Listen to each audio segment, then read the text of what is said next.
சொல்றாரு, இந்த பணம் எங்க போச்சு அப்படின்னு கேட்டீங்கன்னா, ஷாப்பிங் காம்ப்ளெக்ஸஸ், கல்யாண மண்டபங்கள், ரெனோவேஷன் அப்படின்னு சொல்லி இந்த கோயில்ல உள்ள பணத்தை எல்லாமே திருடி இருக்காங்க. ரெனோவேஷன் என்ற வார்த்தை ஒரு கெட்ட வார்த்தை ஆயிடுச்சு அப்படின்னு இந்த டிஆர் ரமேஷ் சொல்றாரு. கோவில் ஆக்டிவிஸ்ட், அதாவது ஒரு டெம்பிள் ஆக்டிவிஸ்ட். எல்லாம் ரூபாய் 2000 ரூபாய், 500 ரூபாய், 5000 ரூபாய், 10,000 ரூபாய் வரைக்கும் போடுறீங்க. இது முருகனுக்கு போகுது அப்படின்னு, முருகனுக்கு காணிக்கையா போடுறோம் அப்படின்னு மனசுல நினைச்சிட்டு போடுறீங்க. அந்த பணம் ஒரு கல்யாண மண்டபம் கட்ட போயிருக்கு.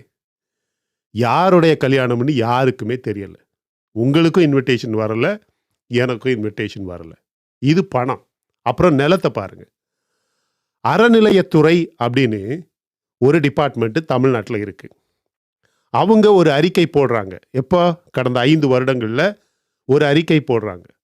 டெம்பிள் நிலங்கள் அரசாங்கத்துறையால் எடுக்கப்பட்டுள்ளது, அதாவது திரும்ப எடுக்கப்பட்டுள்ளது அப்படின்னு 2021, 2022 அந்த ஒரு வருடம் என்ற பெயரில் 7132 கோடி மதிப்புள்ள கோவில் நிலம் தமிழ்நாடு முழுவதுமாக நாங்கள் மீட்டு எடுத்திருக்கோம் அப்படின்னு அரசாங்கம் ஒரு ரிப்போர்ட் வெளியிடுது.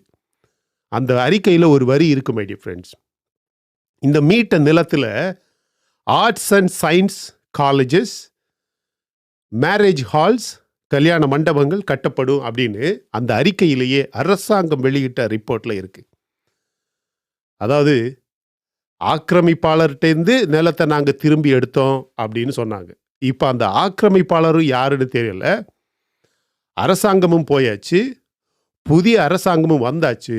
ஆனால் அந்த நிலம், அந்த 7200 கோடி ரூபாய் யாருக்கிட்ட இருக்கு, எந்த கல்யாண மண்டபம், எந்த கல்லூரி அப்படிங்கிறதுக்கான அடையாளங்கள் எதுவுமே எங்கேயுமே இல்லை.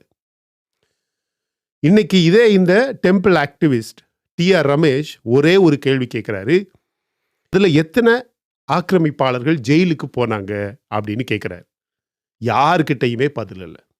ஸோ இப்போ பணம் எங்கே போச்சுன்னு தெரியல, உண்டியலில் போட்ட பணம் எங்கே போச்சுன்னு தெரியல, கோயில்கள்டேருந்து திரும்ப எடுத்தோம் அப்படின்னு சொல்கிற நிலம் எங்கே போச்சுன்னு தெரியல. கிறிஸ்தவ சர்ச்சஸ் இந்தியாவில் அவங்களுக்கு இல்லாத நிலமா சொல்லுங்க?